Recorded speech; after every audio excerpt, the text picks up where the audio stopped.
नमस्कार दोस्तों, हर हर महादेव, ओम नमः शिवाय, जय श्री कृष्ण, राधे राधे। दोस्तों, स्वागत है आप सभी का एक बार फिर से हमारे वास्तु विद्या चैनल ज्योतिष ग्रंथ गंगा पर। दोस्तों, 2023 में इस साल मां दुर्गा हाथी पर सवार होकर पृथ्वी लोक में पधारेंगे, शास्त्रों में वर्णित है। और मान्यताओं के अनुसार अगर शारदीय नवरात्रि पर यदि माता दुर्गा का आगमन उनके वाहन सिंह पर नहीं बल्कि हाथी पर होगा, तो मान्यता है कि माता दुर्गा का हाथी पर सवार होकर आना बहुत ही शुभ और कल्याणकारी माना जाता है। जीवन सुखमय हो जाता है, भक्ति का भरपूर लाभ भक्तजनों को मिलता है। दोस्तों, इस बार नवरात्रि पूरे 9 दिनों तक मनाई जाएगी, ना एक भी दिन काम ना ज्यादा, पूरे 9 दिनों तक मनाई जाएगी। मां शेरावाली की विशेष रूप से पूजा आराधना की जाएगी। शारदीय नवरात्र का महापर्व इस बार 2023 में 15 अक्टूबर दिन रविवार से शुरू होकर 23 अक्टूबर सोमवार के दिन समाप्त होंगे। ऐसे में शारदीय नवरात्रि पर माता दुर्गा की कृपा पाने के लिए कलश स्थापना का शुभ मुहूर्त है 15 अक्टूबर को। दिन में 11:44 से दोपहर 12:28 तक कलश स्थापना का शुभ मुहूर्त रहेगा। तो आइए दोस्तों, जानते हैं नवरात्रि में क्या नहीं खाना चाहिए और कौन सा फल खाना आवश्यक है और क्या नहीं पीना चाहिए। आज हम विस्तार से आपको बताएंगे। दोस्तों, शास्त्रों के अनुसार बताए गए भारत में चाहे किसी भी प्रकार का व्रत या त्योहार क्यों ना हो, उनसे जुड़े नियम का पालन करना अति आवश्यक माना जाता है, क्योंकि जो मन के मुताबिक किया जाए वो संघर्ष नहीं कहलाता। कहा जाता है कि मनोकामना को पूर्ण करने के लिए थोड़ा संघर्ष यानी कि तपस्या तो करनी ही पड़ती है। इसीलिए ऐसी मान्यता है कि हर पूजा विधि और सभी व्रत पूर्ण विधि विधान से किया जाना चाहिए, तब आपको व्रत का पूर्ण लाभ फल मिलता है, आपकी सभी मनोकामना पूर्ण हो जाती है। इसीलिए हर शास्त्र यही कहता है कि सच्चे दिल से अगर आपके मन में ईश्वर के प्रति श्रद्धा हो तो पूजा पाठ का सारा फल मिल जाता है, और अगर मन में ईश्वर भक्ति के प्रति शंका हो तो उस मनुष्य को कई जन्मों तक सुख नहीं मिलता। भागवत गीता में भगवान श्री कृष्ण ने स्वयं कहा था, जो मनुष्य सच्चे हृदय से ईश्वर को पुकारता है तो उसका नाता उस शक्ति से जुड़ जाता है जिसे आपने सच्चे हृदय से पुकारा था। इसीलिए भगवान भी कहते हैं कि सच्चे हृदय से ही ईश्वर को पुकारें तो वह आपकी हर मनोकामना पूर्ण करते हैं। कई लोग ऐसे हैं जो भगवान के सामने घंटों पूजा पाठ करते हैं तथा रोते हैं, फिर भी भगवान उनकी कभी नहीं सुनता। दरअसल जब आप सच्चे मन से ईश्वर को पुकारते ही नहीं हैं, तो भला आपकी पुकार कैसे सुनेंगे। दोस्तों, ये तो थी वो बातें जो भक्त और भगवान के बीच की है।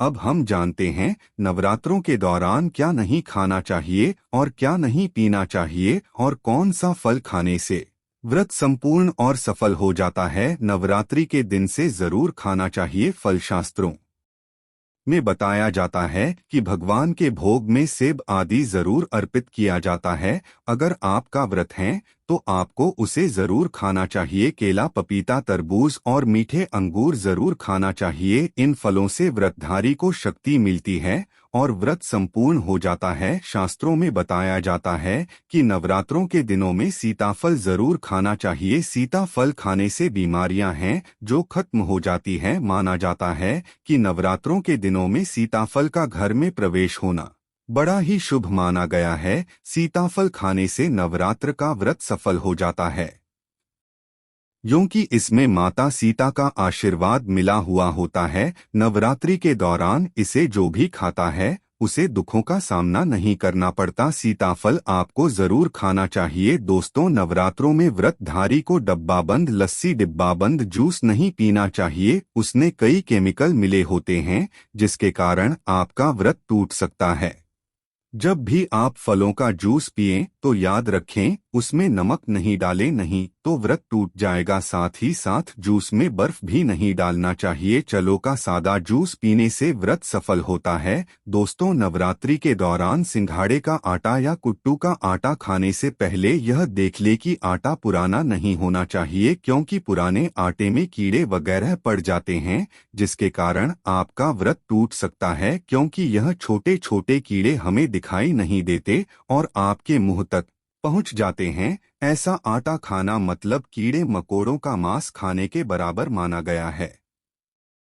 दोस्तों, नवरात्रि के दौरान आप शाम के समय खाने में दही ले सकते हैं, आलू वगैरह खा सकते हैं, साबूदाने की टिकिया बनाकर खा सकती हैं, साबूदाने के और आलू के पापड़ भी खा सकते हैं। कई सब्जियां तो ऐसी हैं जो नवरात्रि के दौरान भोजन में शामिल कर सकते हैं। इससे आपको जी मिले और व्रत सफल हो जाएगा। नवरात्रि के दौरान आप दूध पी सकते हैं जो आपको ताकत देगा, चाय वगैरह भी पी सकते हैं, लेकिन याद रहे उसमें नमक न डालें। एक बात का ध्यान रहे, व्रत धारी को पेट भर खाना यानी गले तक भोजन नहीं करना चाहिए, नहीं तो व्रत रखने का कोई भी फायदा नहीं होगा, थोड़ा थोड़ा खा सकती है। दोस्तों, नवरात्रि के 9 दिन शक्ति माँ दुर्गा को समर्पित होते हैं। आंतरिक के 9 दिन माता रानी के 9 अलग अलग स्वरूपों का पूजन किया जाता है। नवरात्रि के 9 दिनों में माता रानी को अलग अलग स्वरूप के हिसाब से कुछ अलग अलग भोग अर्पित किए जाते हैं। लेकिन क्या आप जानते हैं, कुछ ऐसी वस्तु है जिन्हें नवरात्र के दौरान भूलकर भी माता रानी को अर्पित नहीं करना चाहिए। अगर इन वस्तुओं को आप गलती से भी माता रानी को अर्पित कर देते हैं तो आपको व्रत और पूजन का पूर्ण लाभ नहीं होगा। इसीलिए माता रानी की कृपा प्राप्त करने के लिए आपको यह जानना अति आवश्यक है कि वो कौन सी ऐसी वस्तु है जो माता रानी के पूजन में भूलकर भी नहीं करना चाहिए। तो आइए माँ का जयकारा लगाते हुए वीडियो को शुरू करते हैं। दोस्तों, नंबर 1, नवरात्रि के दौरान शादीशुदा महिलाओं को सफेद कपड़े पहनकर पूजा पाठ नहीं करना चाहिए, साथ ही साथ काले कपड़े भी नहीं पहनना चाहिए। इससे पूजा व्रत आदि खंडित हो जाती है। माता की चौकी जब आप लगाए तो उसके नीचे कागज नहीं लगाना चाहिए। माता की चौकी हमेशा लाल कपड़ा बिछाकर ही बनाना चाहिए। हमेशा याद रहे, नवरात्रों के इन 9 दिनों तक व्रतधारी को अपना आसन मां की चौकी के आगे ही लगाना चाहिए और वहीं पर आपको सोना चाहिए। मंदिर को नवरात्रों के दौरान अकेला नहीं छोड़ा जाता, बहुत ही अशुभ माना जाता है।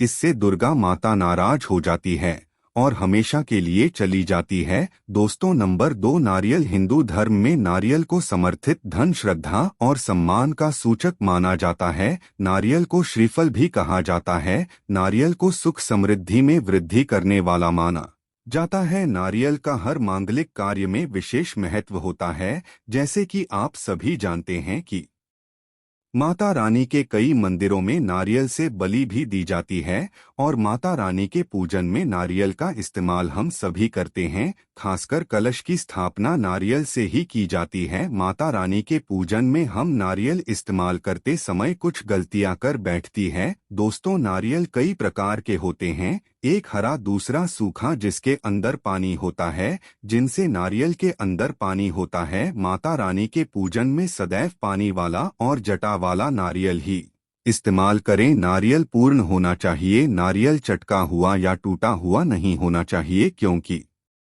साबुत नारियल ही पूर्ण और पवित्रता का प्रतीक होता है। साबुत नारियल ही सुख समृद्धि का प्रतीक होता है। साबुत नारियल को ही श्रीफल यानी कि माँ लक्ष्मी का फल कहा जाता है। नवरात्रि में माता रानी के कलश की स्थापना करते समय जटा वाला यानी पानी वाला नारियल ही कलश पर स्थापित करना चाहिए। साथ ही यह ध्यान रखना चाहिए कि नारियल को सदैव कलश के ऊपर लिटाकर रखना चाहिए। घट स्थापना करते समय कभी भी नारियल को खड़ा करके नहीं रखा जाता, नारियल को सदैव लेटाकर कलश पर रखा जाता है। साथ ही नारियल को स्थापित करने से पहले आप नारियल को लाल कपड़े में लपेटकर उस पर तिलक करके और फिर लाल चुनरी उड़ाकर आप नारियल को कलश के ऊपर स्थापित करें। शास्त्रों के अनुसार कलश के ऊपर जब सही तरीके से नारियल रखा जाता है और सही प्रकार का नारियल रखा जाता है, तभी ही पूजन का पूर्ण फल प्राप्त होता है। यह भी ध्यान रहे कि महिलाएं माता रानी को नारियल अर्पित कर सकती है, लेकिन कभी भी माता रानी के सामने नारियल को भूलकर भी ना तोड़े, क्योंकि नारियल बीज रूप होता है और स्त्रियां बीज रूप से ही शिशु को जन्म देती है। इसीलिए कभी भी महिलाओं को नारियल नहीं तोड़ना चाहिए। दोस्तों, नंबर 3, लौंग। लौंग हम सभी माता रानी के पूजन में इस्तेमाल करते हैं, लेकिन लौंग का इस्तेमाल करते समय एक बहुत बड़ी गलती कर बैठते हैं। हमेशा ध्यान रखना चाहिए कि माता रानी को सदैव फूल वाली लौंग ही अर्पित करना चाहिए। जिन लौंग के ऊपर फूल नहीं होता या फिर जिस लौंग के पीछे लकड़ी की डंडी नहीं होती, उसको आप माता रानी के पूजन में भूल कर भी इस्तेमाल ना करें। फूल वाले लौंग को ही पूर्ण माना जाता है और माता रानी के पूजन में कोई भी अपूर्ण वस्तु, कोई भी खराब वस्तु या टूटे हुए अक्षत इस्तेमाल नहीं करना चाहिए। इसीलिए सदैव पूजन में फूल वाली लौंग का ही इस्तेमाल करें। दोस्तों, नंबर 4, तुलसी के पत्ते अर्पित नहीं करना चाहिए। माँ दुर्गा की पूजा में तुलसी पत्र का इस्तेमाल करना वर्जित माना जाता है। तुलसी पत्र के अलावा मामला अभी माता रानी को अर्पित नहीं करना चाहिए और दूर वो भी माता रानी को अर्पित नहीं करना चाहिए। दूर्वा भगवान श्री गणेश को अति प्रिय है। नवरात्रि में आप भगवान गणेश को दूर्वा अर्पित कर सकते हैं। भगवान विष्णु जी को तुलसी के पत्ते अवश्य अर्पित कर सकते हैं, लेकिन माता रानी को भूलकर भी तुलसी के पत्ते या दूर वह अर्पित न करें। माता रानी को सफेद फूल भी अर्पित न करें। माता रानी को सदैव लाल रंग के फूल अर्पित करने चाहिए। लाल रंग के फूल माता रानी को अति प्रिय है। खासकर माता को गुड़हल और कमल के फूल अति प्रिय है। शास्त्रों में बताया जाता है कि घर में माता रानी की 2 या 3 मूर्तियां या फोटो नहीं होने चाहिए। इस बात का भी आप विशेष ध्यान रखें कि माता रानी के पूजन में कोई भी खंडित चीज इस्तेमाल न करे। खंडित चीज जैसे कि छत का हुआ या टूटा हुआ दीपक या फिर चटका हुआ कोई बर्तन। साथ ही यह भी ध्यान रहे कि लोहे के और प्लास्टिक के बर्तन आप माता रानी के पूजन में इस्तेमाल ना करें, क्योंकि प्लास्टिक के चाइनीज बर्तन हड्डियों के पाउडर से मिलकर बनते हैं। ऐसा ना करें। ऐसे बर्तनों को माता रानी के पूजन से सदैव दूर रखें। माता रानी को जो कुछ स्थापित कर रही है उन्हें नहीं देते हुए फूल या गिरे हुए फूल या फिर मुरझाए हुए फूल माता को अर्पित न करें। दोस्तों, कमेंट बॉक्स में लिखें जय माता दी। जानकारी पसंद आए तो एक लाइक जरूर कर दीजिए और इस वीडियो के संबंधित और नवरात्रि के संबंधित आपके पास कोई भी सवाल या कोई भी प्रश्न हो तो हमें कमेंट बॉक्स में जरूर पूछें। धन्यवाद।